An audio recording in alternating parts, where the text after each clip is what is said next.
In June 2025, on the slope of Indonesia's second highest volcano, one of the most large-scale rescue operations in the country's history will unfold. A 26-year-old Brazilian woman will find herself trapped at a depth of 600 meters in the Rinjani crater, where every minute could be her last. When standard rescue methods prove powerless and international media broadcast the operation live, rescue services will invent a new descent technique that will enter textbooks. But the main tragedy of this story is not what happens on the volcano's slope, but what becomes known after 4 days of heroic struggle. The island of Lombok in June lives a measured life of the dry season. Towering over all the splendor is Mount Rinjani, 3,700 meters of ancient volcano, where hundreds of tourists ascend every day. On June 20th, 2025, in the Sembilan base camp among 6 foreign tourists, a young woman in a bright red jacket stood out. She laughed at the guide's jokes, photographed landscapes, and radiated energy that made others smile. Her name is Juliana Marins, and in 48 hours, her name will be known to millions of people around the world. Juliana de Souza Pereira Marins was what Brazilians call a person of the road. At 26, she worked as a publicist in Niterói, a city across the bay from Rio de Janeiro, but she lived for dancing. In the evenings, office suits were replaced by dresses for salsa and bachata. Dancing was not just a hobby, but a way to express that restless energy that wouldn't let her rest. Restless in spirit, but in a good way. That's how Juliana's sister Mariana described her. This restlessness made her save money not for an apartment or a car, but for a dream with specific coordinates in Southeast Asia. A place where every dollar turns into a week of adventures, where you can discover a new world every morning. February 2025 became the starting point. Juliana boarded a plane at Galileo Airport with a backpack on her shoulders and a plan for 6 months of travel. Thailand greeted her with the chaos of Bangkok and the serenity of the islands. Vietnam with motorcycle ballet and northern mountain trails. The Philippines with coral gardens underwater. Every photo on her Instagram was a window into a life full of discoveries. By June, she had reached Indonesia, a country of 17,000 islands, where volcanoes neighbor beaches. Juliana was exactly the type of traveler who seeks challenges. Moments when the heart beats faster from delight and a slight fear at the same time. For months of travel had hardened her physically. Years of dancing gave her coordination and endurance. She was in the best shape of her life. The island of Lombok turned out to be the perfect choice, less hyped than neighboring Bali, but no less beautiful. And towering over the island, Rinjani beckoned like a magnet. The second highest peak in Indonesia, an active volcano with a crater lake inside. The ascent was considered difficult but feasible for a prepared tourist. Thousands of people annually climbed to the summit. Local guides knew the route by heart. The tour company chosen by Juliana offered a standard 2-day route. Ascent on the first day to the high-altitude camp, overnight then summit assault. Early in the morning of the second day, the group consisted of 6 foreign tourists and an experienced local guide, Ali Mustafa, who had been leading ascents for several years. On June 20th, the weather was perfect. The dry season in full swing, comfortable temperature, forecast promised clear days. In the Sembilan base camp, Juliana immediately stood out with her cheerfulness. She photographed everything, from the process of packing her backpack to panoramic views of the volcano's slopes, shared plans with other participants, joked with the guide. The route began through the tropical forests of the lower slopes. Humid greenery, bird trills, monkeys in the tree crowns, a classic Indonesian landscape. The group moved at a comfortable pace, making regular stops for rest and photos. By evening, they reached the high-altitude camp. Tents were pitched on a flat platform with a view of the starry sky. Dinner on burners, hot tea, discussion of plans for tomorrow. Juliana felt great, no slightest signs of fatigue. Tomorrow awaited the final push to the summit. Meeting the dawn over the crater, photos she would be proud of for life. All group members went to bed with anticipation. The weather remained stable, the mood elevated, confidence complete. Nothing foreshadowed trouble. At 2 a.m. on June 21st, the camp woke up to the sound of alarms. The final summit assault always starts in the dark. You need to climb before dawn, meet the sun over the crater, and descend before the midday heat. The temperature dropped to 6 degrees Celsius.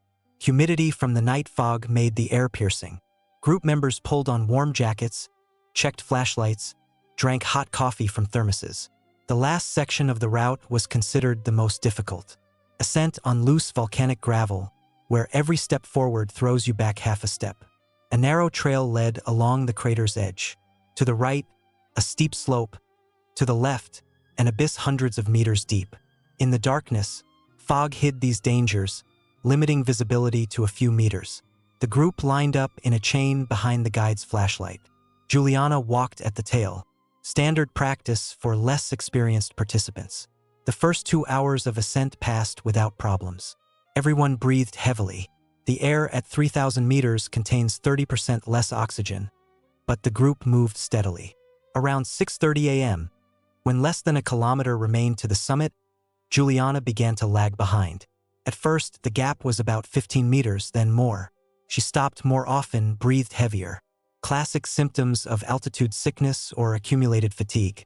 Guide Ali Mustafa returned to the lagging participant. According to him, he advised her to rest for a few minutes, and he himself went ahead to the group. When Mustafa returned to the place where he left Juliana, the trail was empty.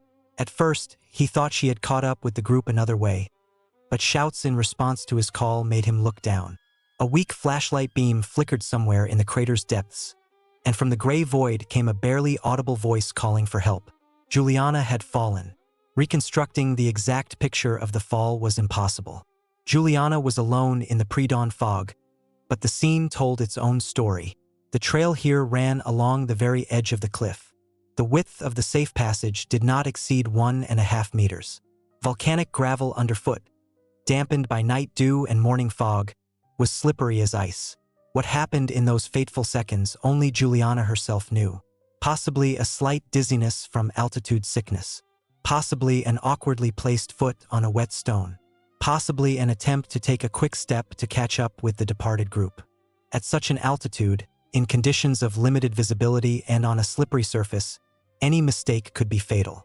The crater's slope was not vertical. The angle of inclination was 60 degrees. This meant not free fall, but rapid rolling down loose volcanic rock. 300 meters down through sharp stones, crumbling gravel, and rocky ledges. By some miracle, Juliana survived the fall. Stopping on a narrow ledge among the rocks, she managed to call out. Weak but clear cries for help echoed through the crater.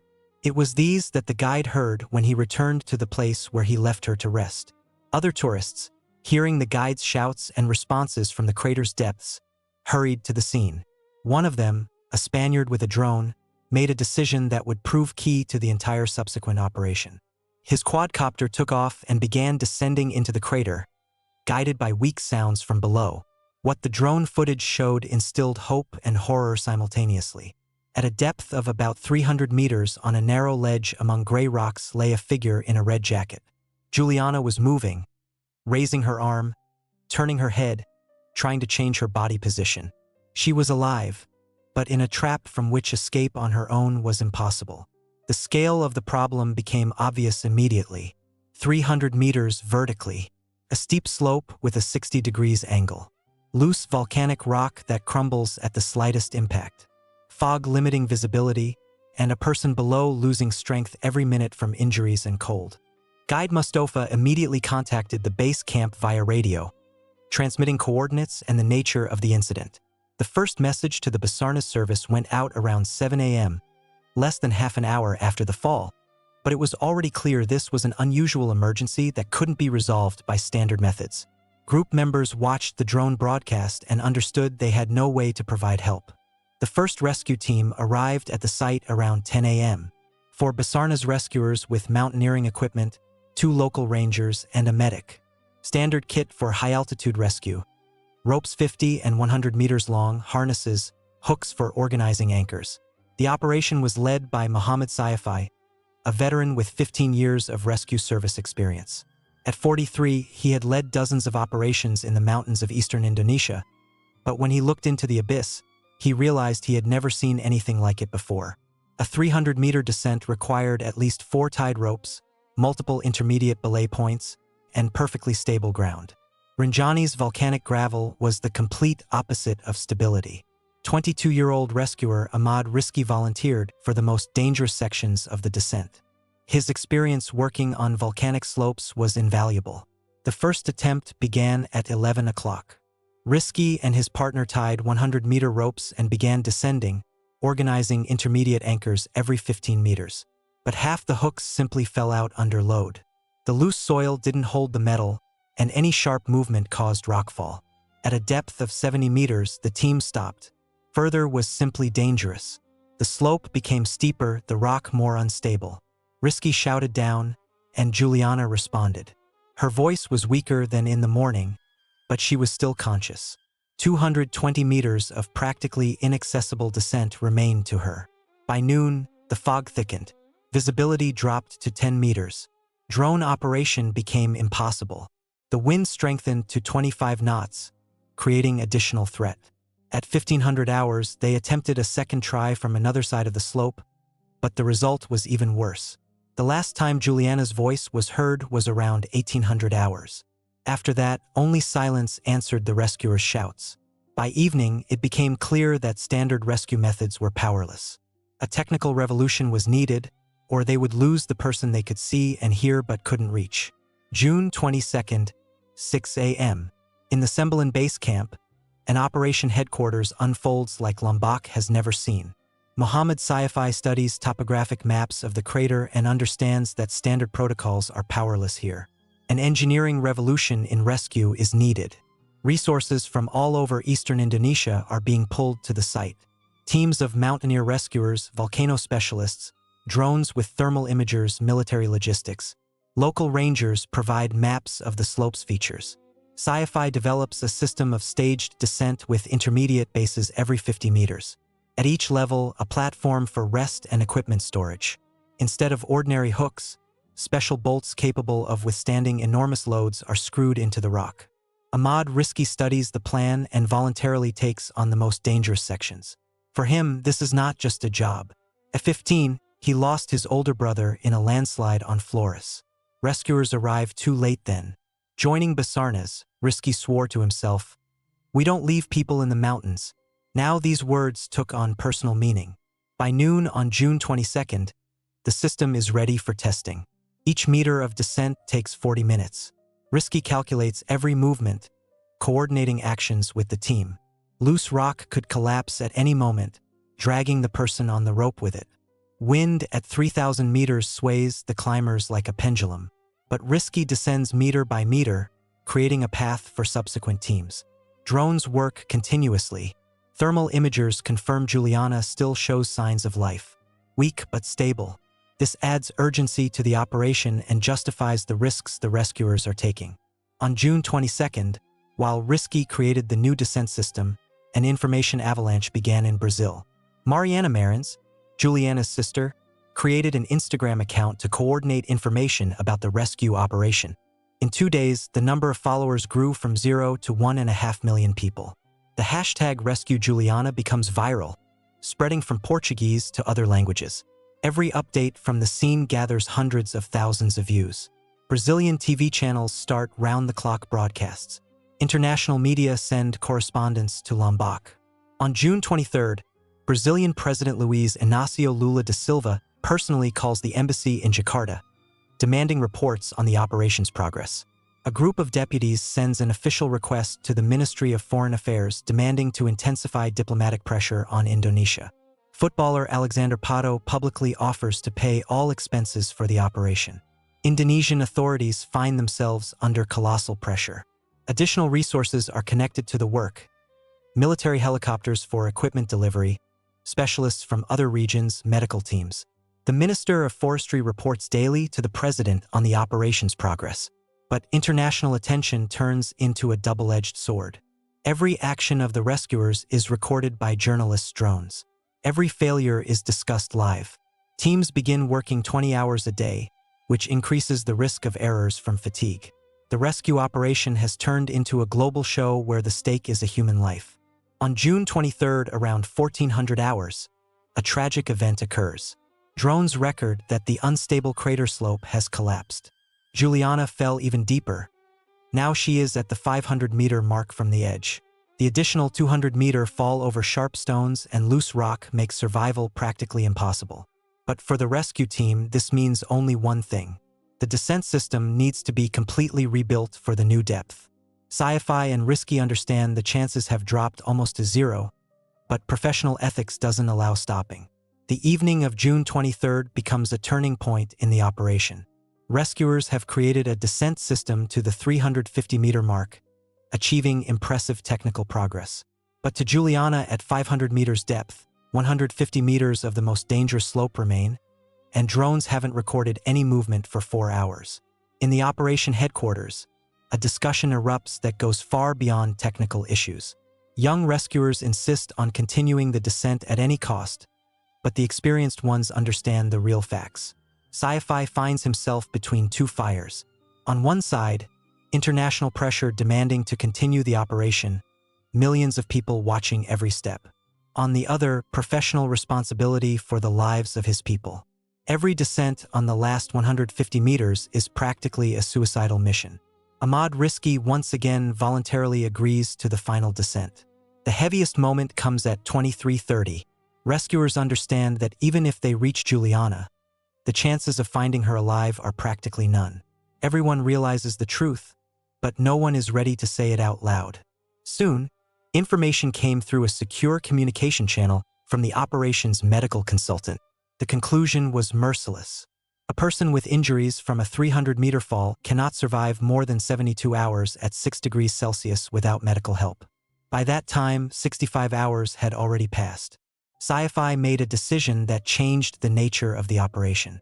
Officially, it continued as a rescue, but in fact, it turned into an operation to recover the body. The family was not informed. The international pressure was too great. Too many people were watching every step. The new goal required different motivation from the rescuers. Now they risked their lives not to save a person, but so the family could bury their daughter. For professional rescuers, this is no less important a mission. The principle of not leaving people in the mountains works even after death. On the morning of June 24th, the political consequences of the tragedy become obvious. President Lula issues a decree canceling the ban on state funding for the repatriation of citizens' bodies abroad. Indonesian authorities close all routes to Rinjani, an unprecedented measure that will affect thousands of tourists. For the rescuers, the change in goal became an emotional reset. Now they worked not in a hopeless race against time, but performed a clear technical task: extract the body from 500 meters depth. It was still deadly dangerous, but psychologically more bearable. Ahmad Risky prepared for the final descent as the most important mission in his life. Not for rescue, for human dignity, so the girl who dreamed of the world's beauty could return home. Dawn on June 24th met the Rinjani crater with the same gray silence. Fog clung to the crater walls, wind whistled between the rocks. The temperature held at 6 degrees Celsius. Nature remained indifferent to the human drama. Drones took off at 5:30 a.m. Thermal cameras scanned the familiar point at 500 meters depth. Screens showed a static picture. An immobile figure in a red jacket. No movements, no sermelenamelis. Ahmad Risky began the final descent at 6 o'clock. In 4 days, Sci-Fi's team created a technical miracle. A system of intermediate anchors allowing safe descent to previously inaccessible depths. Bolts in the rock tested multiple times. Ropes capable of withstanding a truck's load. Harness systems with triple redundancy. The last section was the most dangerous. The slope became almost vertical, the rock even looser. Every movement by Risky caused rockfall. Fist-sized stones whistled past his head, shattering on lower ledges. At 8:15 a.m., the rescuer hung on the rope 3 meters from the immobile figure. Juliana lay peacefully, as if asleep, but her pose spoke of death coming instantly.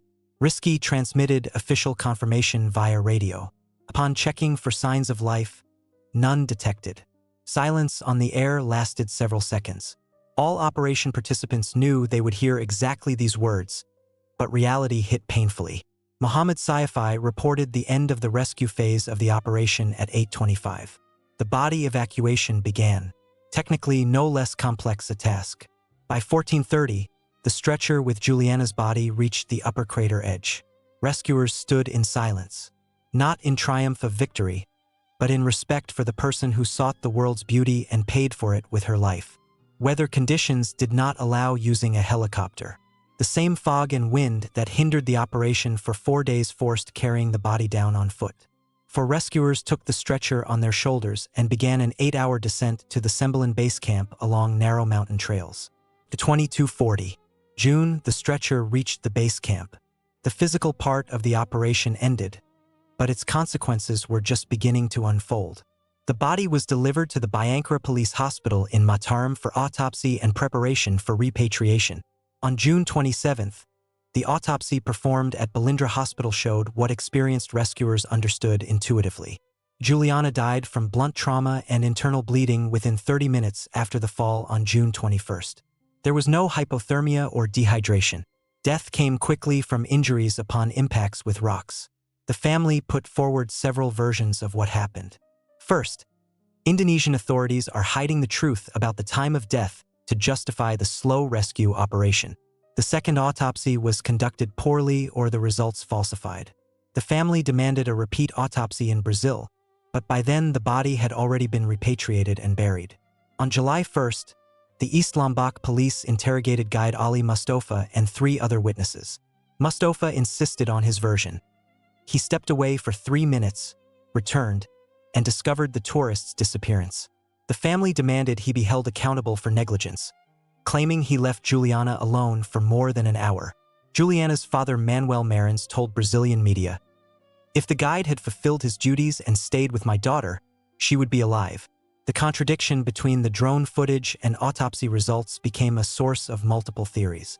Experts suggested that the movements could have been wind rocking the clothing or technical errors in thermal imagers. The family insisted on falsification of either the drone recordings or the autopsy.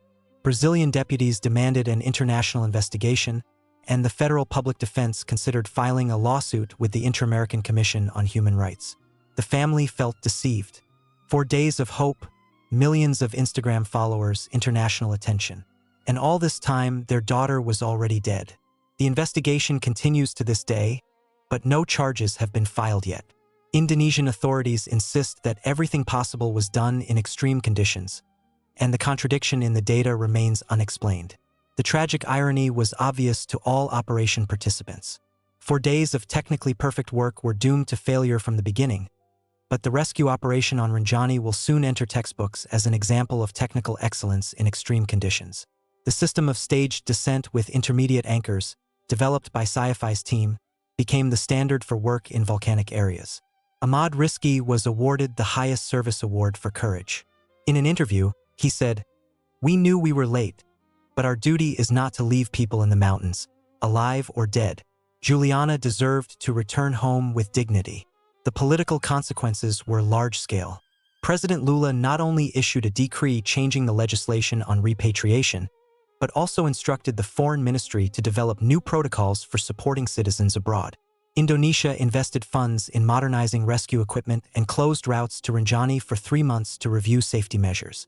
On July 4, 2025, Juliana Marins was buried in Brazilian Niterói in the presence of thousands of people. President Lula personally expressed condolences to the family. The city mayor declared a day of mourning. The girl who dreamed of the world's beauty united 2 continents in grief and forever changed safety protocols in 2 countries. But the main question remained unanswered. What exactly happened in those fateful 3 minutes alone with the fog?